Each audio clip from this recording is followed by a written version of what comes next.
Hello guys, this is शिक्षा उपाध्याय। आप सभी का हमारे यूट्यूब चैनल बीएलएड कोर्स पर हार्दिक स्वागत है। गाइस, आज के सेशन में हम ये डिस्कस करने वाले हैं कि आपका बीएलएड सेकेंड ईयर में जो स्टूडेंट चले गए हैं तो उनको अब ऑप्शनल सब्जेक्ट लेना है। तो ऑप्शनल सब्जेक्ट में कौन सा ग्रुप ए में है, कौन सा ग्रुप बी में है, यानी दोनों ग्रुप में से एक एक ही सब्जेक्ट लेना है। तो उन लोगों को थोड़ा कन्फ्यूजन होगा, तो उसी को मैं थोड़ा क्लियर करने के लिए आज का सेशन स्टार्ट करी हूँ। तो चलिए देखते हैं गाइस। जैसे कि आपका बीएलएड सेकेंड ईयर में दो सब्जेक्ट कंपलसरी है। एक है एजुकेशनल साइकोलॉजी यानी शिक्षा मनोविज्ञान, और दूसरा सब्जेक्ट है एजुकेशनल टेक्नोलॉजी यानी शैक्षिक तकनीकी। फिर उसके बाद दो सब्जेक्ट हमें ऑप्शनल लेना है, उसमें से एक ग्रुप ए में आता है और एक ग्रुप बी में आता है। तो ग्रुप ए से एक ही सब्जेक्ट लेना है, इस ग्रुप से हम एक ही सब्जेक्ट लेंगे और इस ग्रुप से भी हम एक ही सब्जेक्ट लेंगे। ऐसा नहीं है कि हम इसी वाले ग्रुप से दो सब्जेक्ट ले लें और इसका ले ही ना। तो गाइज, आपको ध्यान रखना होगा, जो ग्रुप ए है इसमें भी हम एक ही सब्जेक्ट लेंगे और इससे भी हम एक ही सब्जेक्ट लेंगे। तो दो ऑप्शन लेना है, एक इसमें से एक इसमें से। अब हम देख लेते हैं कि ग्रुप ए में कौन कौन से सब्जेक्ट हैं। तो यहाँ आप देख सकते हैं कि ग्रुप ए में इंग्लिश है, हिंदी है, संस्कृत है, मैथ्स है, जूलॉजी है, बॉटनी है।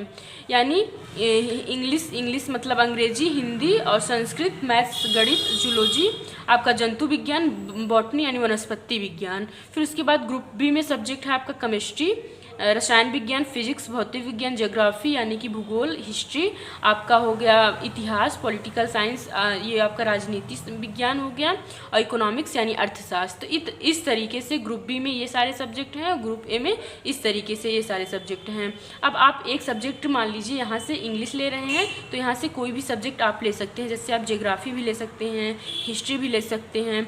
लेकिन गाइज, आपको थोड़ा ध्यान रखना होगा, इसमें भी हम आर्ट स्ट्रीम और साइंस स्ट्रीम में हमें थोड़ा देखना होगा कि अगर हम आर्ट स्ट्रीम का सब्जेक्ट लिए हैं तो हम अगर फर्स्ट वाला आर्ट अगर स्ट्रीम का लिए हैं तो सेकंड वाला भी वही लें तो ज़्यादा बेहतर होगा।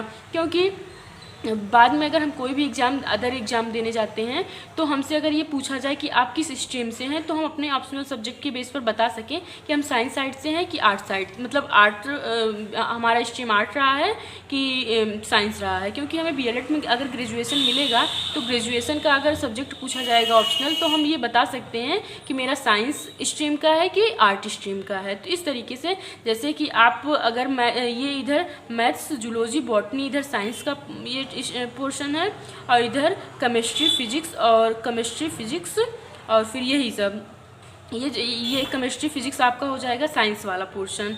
और फिर उसके बाद ये आर्ट वाला पोर्शन है और इधर ये आर्ट वाला पोर्शन है। तो आर्ट वाले पोर्शन का अगर हम फर्स्ट सब्जेक्ट ले रहे हैं तो सेकंड में भी हमें यही लेना रहे, मतलब ऐसा नहीं है हम ले नहीं सकते, ले सकते हैं, लेकिन ज़्यादा बेहतर हमें यही रहेगा। यानी इन फ्यूचर आपको ज़्यादा हेल्प या ज़्यादा सही यही रहेगा कि आप साइंस के साथ साइंस का ही सब्जेक्ट लें।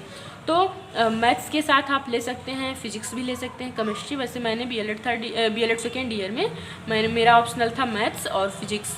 तो आपका क्या होने वाला है, आप भी कमेंट करके आप कमेंट बॉक्स में अपना मतलब जो रिस्पांस है ज़रूर दीजिएगा कि आप कौन से सब्जेक्ट लेने वाले हैं। और अगर आपको कोई दिक्कत आती है तो आप कमेंट कर सकते हैं, मैं उसका सॉल्यूशन ज़रूर कर दूँगी। तो गाइस, आपको समझ में आ गया होगा कि ग्रुप ए से किस तरीके से सब्जेक्ट ले सकते हैं, ग्रुप बी से किस तरीके से सब्जेक्ट लेते हैं।